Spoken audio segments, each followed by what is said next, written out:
Hey everyone, it's Brooke, and I'm here today to do a book review.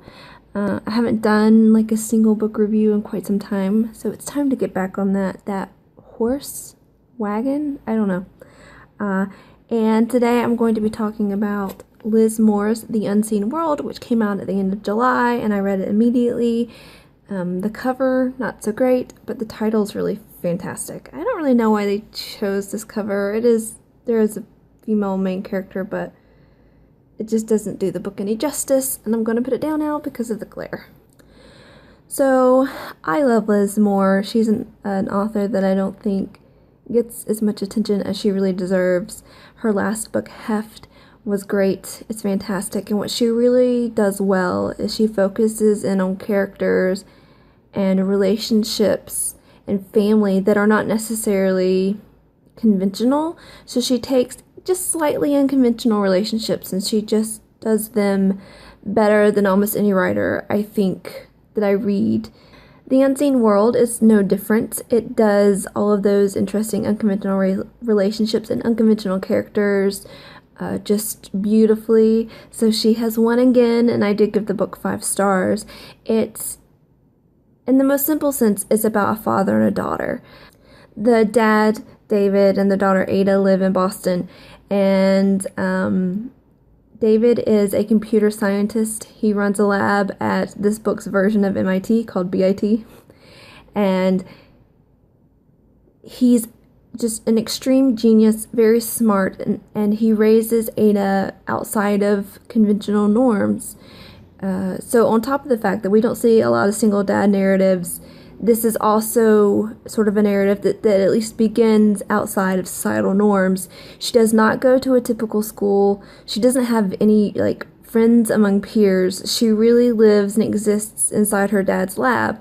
The lab assistants and her dad's coworkers and all the grad assistants and things who work there are her family. And so she's lived in an adult world from day one, and she's also exceptionally smart. But as you can imagine, growing up during many of her formative years in that kind of a place, she's not the normal kid. The book opens with her dad giving a dinner party, which he does every year for the 3 new grad students in the department, and she is co-host. And at the end of these dinners, he always poses a riddle, the same riddle, to the new grad students, and whoever answers gets a prize. This year that they're in, no one gets the answer correct, and so he goes to tell the answer, and he's forgotten it. He can't remember. So we kind of understand that there's something medically wrong with him from the very beginning of the book. And that night he sits down with Ada and he hands her a floppy disk, because this is the 80s, and says that there's a puzzle on it meant just for her, and that she might find out some things about him that have been a secret for quite some time. And the book really gets going from there. So there's this mystery element. It's not a mystery novel, but there is a mystery element as Ada tries to unravel her dad and the puzzle on the disc and his history. And that really, when those moments are very present in the plot is super fast-paced, which keeps you kind of propelling forward. And then when that's not the main focus, you're doing a really deep dive into just the characters and the character relationships and the world that Ada inhabits, and you really get to inhabit that world with her. You get to slow down and focus in, so that when those big events happen, you care so deeply. And I think that's what Liz Moore does so well, is she makes you care so deeply. So you care even in the plot propulsion moments, and in the really quiet, detailed moments. Like Ada's first day when she has to start going to normal school, she's about 13. I think that's well done. That she has to join this kind of normal world right around the time she'd be going through puberty. I think that's an interesting connection that she's drawing there. And her first day of school, she's never been around kids her own age. It's going to be mortifying, and you live every moment with her. And it's not big stakes, but you're you care so deeply about every little thing that happens to her on that day, just as much as you care about the big secrets of David's past. Another thing that I think that Liz Moore does really well is just the way she balances so much, and she does it so well. So she's balancing this really kind of fast-paced mystery element with this really slow-paced family character-driven drama. She's balancing scientific elements with the sentimental elements. So you got a lot of character relationship stuff going on, but you've also got the science of the lab that her dad runs, the computer program that they're trying to build that mimics human language to the point where you can't tell whether you're talking to a computer or a person. And she melds this so well so that it's not too much, kind of dry science, and it's not too much sort of schmoopy, melodramatic, sentimental crap. It's just this perfect marriage. She does this great job of blending past, present, future, and balancing them out and using them just enough.